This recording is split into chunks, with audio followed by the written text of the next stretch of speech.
So Kim already talked about the project mission a little bit, but again, it's really to get this national dialogue going about pricing, right? Get people starting to talk about pricing as a way to get people to change the way they use water. And well, why is that? Well, you know, for those that can read it in the back, the tagline on this cartoon, I'm right there in the room and no one even acknowledges me, right? That's pricing. Pricing is the elephant in the room. So we talk about, when we're talking about water conservation here, we're happy to talk about toilet rebates, and we're happy to talk about teaching kids in classrooms, and we're happy to even talk about watering restrictions, where we're imposing penalties on people when they use water at the wrong time. But we tend to shy away from talking about using price, even though in the back of our minds, many of us have this idea that, hey, that could actually be a pretty powerful instrument. Right?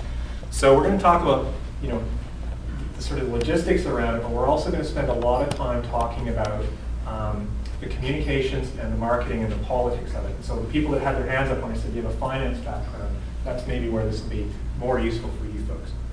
And really at the end of this whole session, there's three things that I want you to take away. I want you to understand hopefully what it is and roughly how it works. I want you to understand that there are others in other places and folks in this room using it and using it successfully. And the third and I think most important piece is I want you to understand that there are issues. It isn't a silver bullet, it isn't an easy answer, but the challenges aren't unovercomable. They are barriers, but there are ways to resolve them. So again, that'll be something that I'll sort of emphasize a few times as we go through. It's a real opportunity, and it's something that we're seeing, certainly if you look at the trends elsewhere, and the places that are facing the real hard issues, the 7-year droughts of the world that we haven't yet faced, but may one day be coming, and we need to start thinking about these problems differently. Okay, so let's get into it. Let's start with a little bit of the technical. So what is it? Fundamentally, when you simplify conservation-oriented pricing, it's got three elements. So the first thing is that the costs of providing the service are recovered, and ideally they're fully recovered. And we're going to dig into what that means a little bit more. So you're getting your costs now and in the future, and you're getting all of your costs. Second thing is that customers are metered and paid for the volume they use, and that's probably obvious stuff to everyone in this room, and why I asked the questions at the beginning.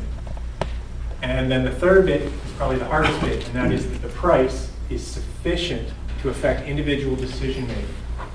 And so that's why I asked the question, how many of you think you pay too much for water? And none of you put your hand up. So related, so what does water do? What does the price of water do?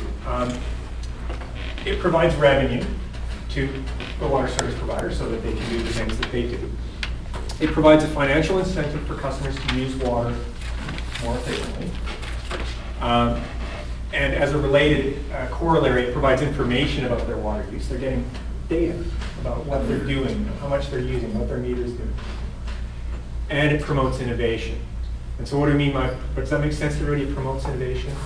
What we mean by that is, you know, if people are paying more for water, they're going to go out and buy more efficient gear, like washing machines or toilets or whatever. Manufacturers are going to follow by getting more creative with how the technologies develop. So taking that kind of context into consideration, let's look where we stand now in Canada on those criteria. I should pause right now and say one thing that's an important distinction. That we talk about water pricing in the guide, and I'll use that terminology a lot, but bear in mind that we're not actually talking about the price of water. We're not talking about the price of the substance itself. We're talking about the services to provide the water, and it's an important distinction. There's a lot of water in the world. The challenge is getting the water into people's homes through dams and pipes and treatment plants and all the rest of it. So it's the pricing of the services that we're really talking about. Does that distinction make sense to everybody? Yeah.